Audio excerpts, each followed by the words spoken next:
asalaamaaleykum mbokk yi ñuy seetaan ANACIM moo ñëwaat di leen indi seen xibaar météo semaine bi ñu génn semaine bu tàng la woon te tàngoor gi daanaka ci dëkk bi yëpp lañ koy yëg te bi ñu xoolee biig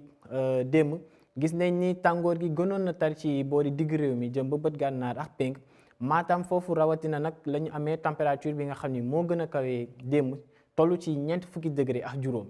te naataal bi ngeen di gis nii nag dañ ci jéem a méngale température bi ñu amoon démb ci dëkk bi yëpp ak lu ñu doon faral di am bu fukki waxtu ak ñaar jotee ci weeru mars fukki fan ak ñaar ngeen baal ma jotee ci weeru mars te biñ ko defee gis nañ ni température u démb yi dañu gën a kawe loolu ci boori digg réew mi penk réew mi bët gànnaar ak tuuti ci boori bët saalumu réew mi jëm ba boori Kédougou ak Tambacounda gis nañ ni nag ci boori digg réew mi jëm ba boori bët gànnaar ak penk foofu la gën a tare te boori Mbuur wàcce ba Cap Skirring nag lu ñu am démb gën na néew lu ñu doon faral di am maanaam moyenne bi ñu doon faral di am bu fukki fan ak ñaar jotee ci weeru mars donc mbokk yi nag ci wàllum prévision jàppale ni tàngoor googu noonu moo nar a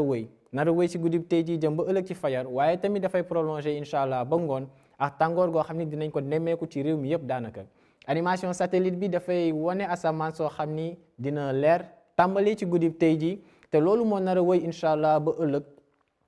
ëllëg ci ngoon ci réew mi yëpp sax nag lu dul ay niir yu néew yu ñu nar a am ci boori bët gànnaar jëm ba boori penk réew mi incha allah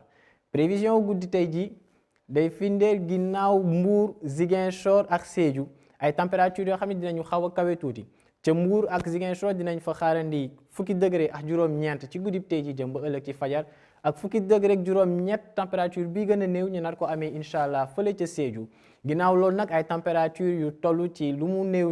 ñaari fukki degré la ñu am comme fële ca Dakar amaat ko ca Saint-Louis jëm ba ñaari fukki degré ak benn ca Thiès amaat tamit ñaari fukki degré ak ñett ca Louga am ko Kaolack ak Kolda moom la ñuy fekkaat fële tamit ci Bakel donc bu ñu xoolee boori penk réew mi diggante Podor Matam ñëw ba Kédougou dinañ fa am température yoo xam ni ci guddi gi dem ba ëllëg ci fajar dinañu toll ci ñaari fukki degré ak juróom ay température yu xaw a kawe tuuti waaye nag Tambacounda mu nar a jël raw gàddu gi ak température boo xam ne dina toll ci ñaari fukki degré ak juróom-ñaar ci guddi tey ji jëm ba ëllëg incha allah ci fajar prévision wu ëllëg tamit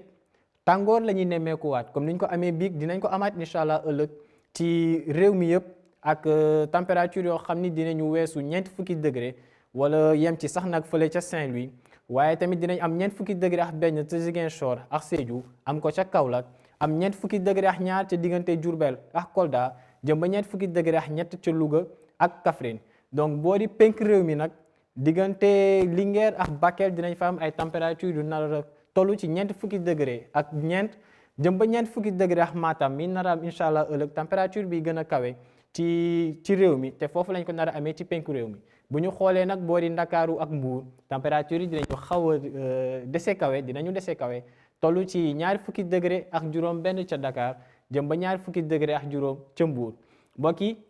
ñu leen di fàttali ni tàngooru seddaay ngeen baal mu guddi gi jëm ba ëllëg ci faye incha allah dina wàññeeku bu baax ci réew mi rawatina ci booru penk réew mi ñu ngi fay yaakaar am ay température yoo xam ni dinañu toll ci ñaari fukki degré ak juróom jëm ba ñaari fukki degré ak juróom ñaar ca Tambacounda waaye ëllëg tamit incha allah tàngoor la ñuy nemmeeku waat ci digg réew mi bët gànnaar penk ak bët saalumu réew mi température yu nar a weesu ñeent fukki degré jëm ba